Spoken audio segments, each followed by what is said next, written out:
As you've seen at the beginning of this video, 85 people have been pulled from the canals of Manchester from 2008 and 2014.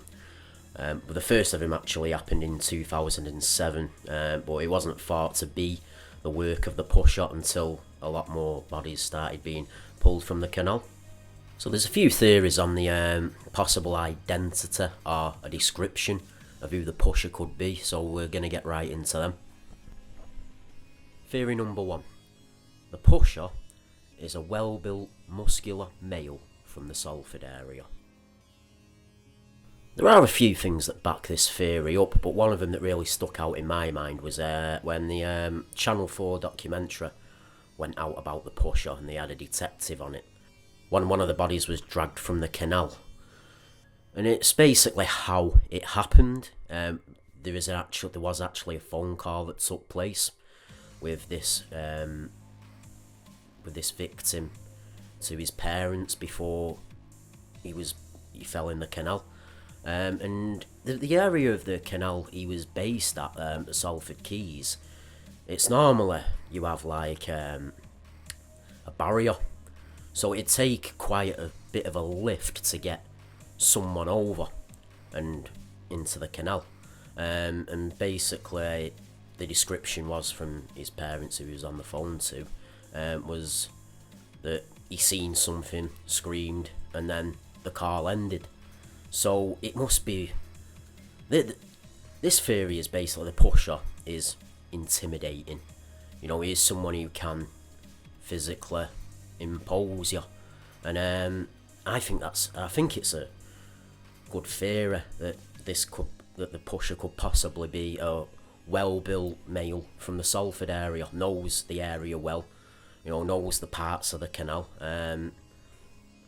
It's hard to pick a hole in this theory, but I'd say it's one of the most likely theories. Like, there's loads of theories you're going to hear throughout this video, which are just basically theories, that's it.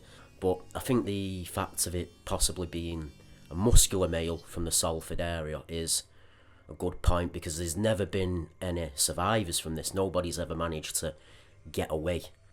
It could be a very quick person, very fit and athletic to be doing this. Theory number 2. Is it a gang?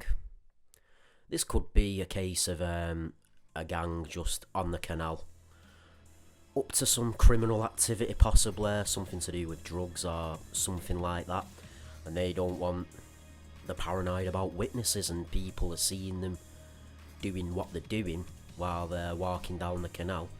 They're seeing the opportunity. With this theory, I don't think it's a likely one. I don't think it is a gang personally, but some people do. I have spoke to some people who do believe that it could be a gang. For there to be, nobody's ever ran away from this like we mentioned in the last theory, so how hard is it to run away? You know, what you got to think of is if it's one person. What backs this theory up is if it's one person just pushing people in the canal, you might have had some survivors, but if it's a gang, it's very hard to get away from a gang who want to throw you in a canal. So that kind of backs this up, that maybe people are going down the canal and seeing what this gang are doing. This gang are paranoid, they don't want any witnesses, they don't want anyone to find out what they're doing, and they just decide to throw them in the canal instead. And on one CCTV image from the Channel 4 documentary that went out, you can see there's a gentleman, he's running away from something. The something or someone he's running away from never actually come into shot of the CCTV. So it does beg a question that who, what, or which persons was he running from. Theory number 3. The pusher is someone who has a hatred for the gay community. With this one, I'd say the hole in this theory is that not all of the people who've been getting thrown in the canal are gay or lesbian. But when it first started, it did seem that way, that it was someone who had a hatred for the gay community. and hate crimes are somewhat on the up. I think they're the worst they've ever been. You know, I don't know what century some people live in these days or what year they live in. So it can be seen as someone who has that hatred for the gay community, who has that hatred and isn't really a diverse person. But I think there's a lot of holes in it, this one, just because basically all the attacks aren't happening around the gay village. But some people do believe that that is what it is. So, yeah, again, discuss that one between yourselves in the comments section. Now let's look at why the police are rubbishing the pusher claims. There could be a few reasons for that. It's when you look at everything that's gone on, if the police were to treat it as a murder inquiry, there isn't much to go off evidence wise. You know, it's a very easy way to dispose of someone, just push him in a canal. You know, not a lot of evidence would come back. So when they're investigating this, or lack of investigating for it, it's a battle that, treating it as a murder inquiry, is a battle that they're not going to win. They can't find anything.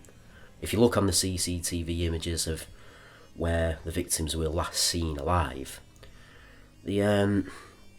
nobody ever comes into shot. There's nobody to suspect.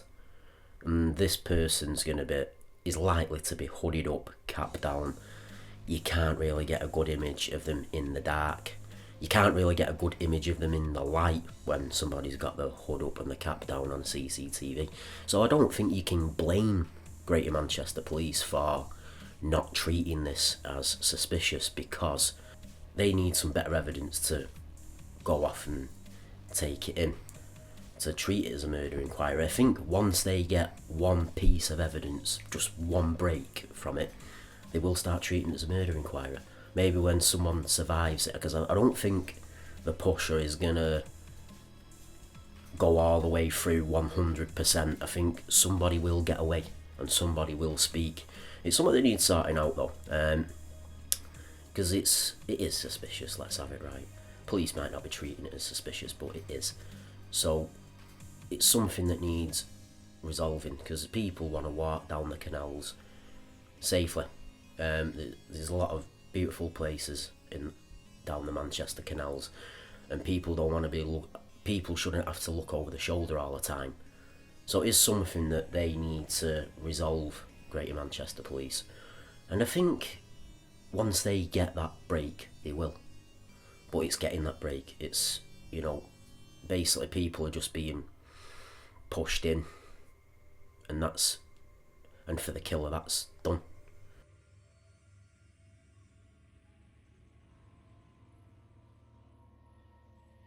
But yeah, it's something on this channel we're going to be doing a lot more of. We're going to be doing a video where we're going to go out onto the streets of Manchester and see what you all think as well. For now, if you want to like, comment or subscribe for more of videos like this, especially in the comments section. You know, if you agree with the theories, let us know, or if there's a particular theory that you just think is all in the clouds, you know, or if you don't like any of the theories, if you have a theory of your own, please let us know. Thank you for watching.